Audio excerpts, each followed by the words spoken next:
History of my oldest ancestors of whom I am very proud descend. Egbert, the Great, King of Wessex.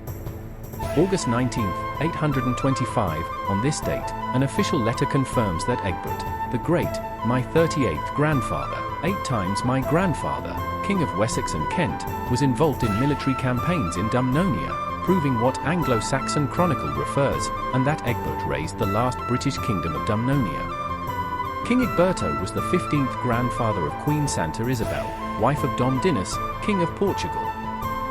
Egbert, the Great, King of Wessex and Kent, born in 775, and died on February 4, 839, was the son of Ealmundo, King of Kent and paternal grandson of Aoife, Prince of Wessex. Egbert was King of Wessex from 802 until his death, and also King of Kent from 825. He was the son of King Ealmundo of Kent. Egbert was exiled by Kings Offa of Mercia and Beorhtric of Wessex in the 780s, but upon the latter's death, he returned and took the throne. Little is known about the first 20 years of Egbert's reign. However, it is believed that he managed to maintain the independence of the Kingdom of Wessex against the Kingdom of Mercia, which at the time dominated all the English kings of the south. Egbert defeated Beornulf of Mercia in 825, ended that kingdom's supremacy at the Battle of Ellendon, and proceeded to seize the Mercian dependencies in southeast England. He also defeated Wiglafus of Mercia in 829 and expelled him from his kingdom, temporarily ruling Mercia directly. Later in the same year, the king secured the submission of King Dor of Northumbria. The Anglo-Saxon Chronicle described Egbert as Bretwalda, the King of Britain. Egbert was unable to maintain his dominant position, and Wiglafa regained the throne in less than a year. Meanwhile, Wessex managed to maintain control of Kent, Sussex, and Surrey. These territories were transferred to his son Ethelwulfo, my 37th grandfather, 8 times my grandfather, so that he could govern them under his father's tutelage. When Egbert died in 839, Ethelwulf succeeded him. Biography. There is no consensus among historians about Egbert's ancestors. The earliest version of the Anglo-Saxon Chronicle, the Parker Chronicle, begins with a preface that traces the ancestors of his son Ethelwulf through Egbert, Ealmund, believed to be King Ealmund of Kent, and the unknown Aoife and Eopa arriving at Ingild, brother of King In of Wessex, who abdicated the throne in 726. He continues behind to King Serdicus, the founder of the House of West Saxony. The historian Frank Stenton accepts the ancestral lineage from Egbert to Ingildo, however, not the genealogy that reaches Serdico. On the other hand, Heather Edwards argues that Egbert had his origins in the Kingdom of Kent and that his West Saxon descent was fabricated during his reign to give him greater legitimacy. Rory Naismith considers it unlikely that he came from Kent, being more likely that Egbert was born of good West Saxon royal stock. The name of Egbert's wife is not known for certain. A 15th century chronicle now at Oxford University names his wife as Redburga of Francia, who was supposedly a relative of Charlemagne when he married while he was in exile in Francia. However, this is rejected by historian scholars because this chronicle was written 8 centuries after Egbert's death. In 784, a king of Kent, Ealmundo, appears referred to in the Anglo-Saxon Chronicle. According to a note in the margin of a letter, this King Ealmundo was the father of Egbert of Wessex. Egbert was the father of Ethelwulf. This is confirmed by the genealogical preface of Text A of the Chronicle, which lists Egbert's father's name as Ealmundo, without further details. The preface probably dates from the end of the 9th century. The marginal note is in manuscript F of the Anglo-Saxon Chronicle, which is a Kentish version dating from around 1100. Ealmund does not appear to have remained in power for long. There are no records of his activities after 784. There is, however, extensive evidence of Offa's rule in Kent during the late 780s. During Egbert's exile, Francia was ruled by Charlemagne, who maintained Frankish influence in Northumbria. According to a later chronicler, William of Malmesbury, Egbert learned to govern during his period in Gaul. Start of reign. In 815, the Anglo-Saxon Chronicle recorded that Egbert devastated all the territories of the last native British kingdom, Dumnonia. 10 years later, an official letter dated August 19, 825, indicates that Egbert was involved in military campaigns in Dumnonia. This fact may have been related to a battle recorded in the Chronicle in Galford, in 823, between the men of Devon and the Britons of Cornwall. Both Wessex's sudden rise to power in the late 820s and its subsequent incompetence in maintaining this dominant position have been examined by historians for underlying causes. A plausible explanation for the events of those years would be that Wessex's fortunes depended, in some way, on Carolingian support. It is possible that the Franks supported Egbert's accession to the throne in 802.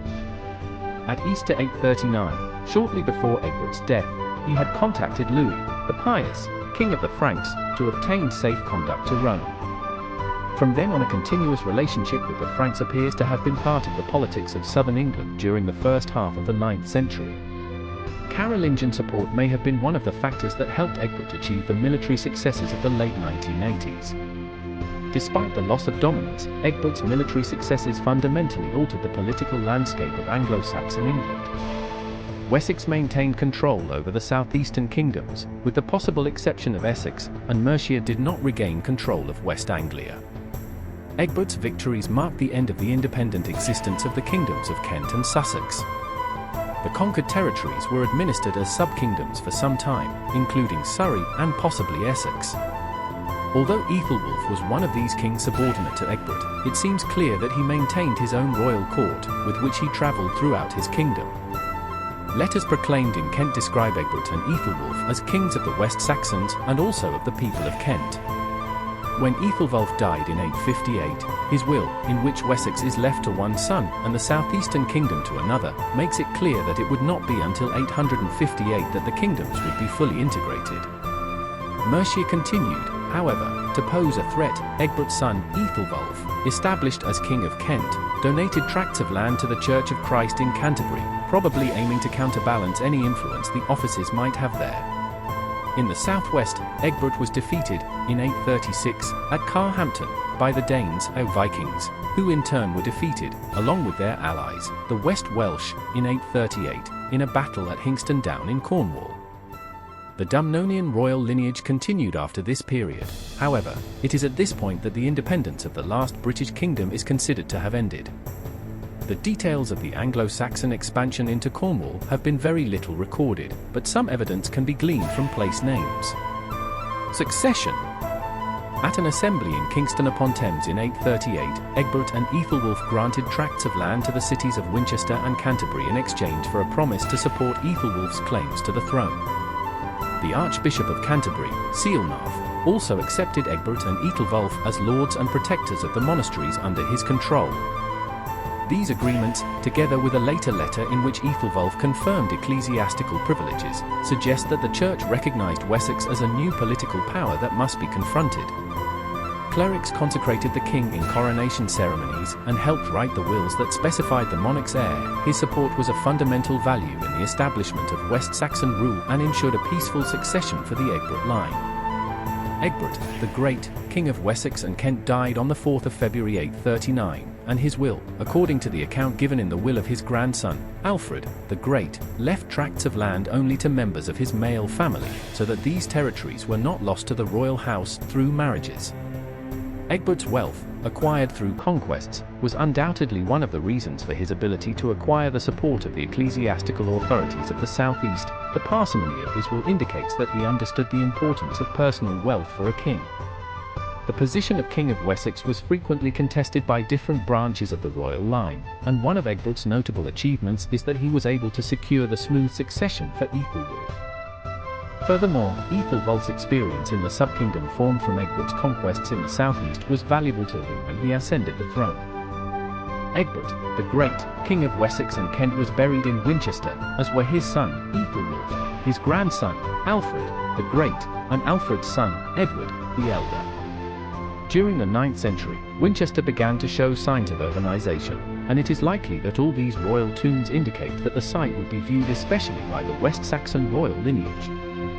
Final note, in the television series of Vikings, the character of Egbert, the Great, King of Wessex and Kent, is played by English actor Linus Roache. Family and descent. The marriage between Egbert, the Great, King of Wessex and Kent, and Redburga of France, my 38th grandmother, 8 times my grandmother, resulted in the following children. Athelstan of Kent. Ethelwulf, King of Kent and Wessex, my 37th grandfather, 8 times my grandfather, married Osburga, my 37th grandmother, 8 times my grandmother, later married Judith.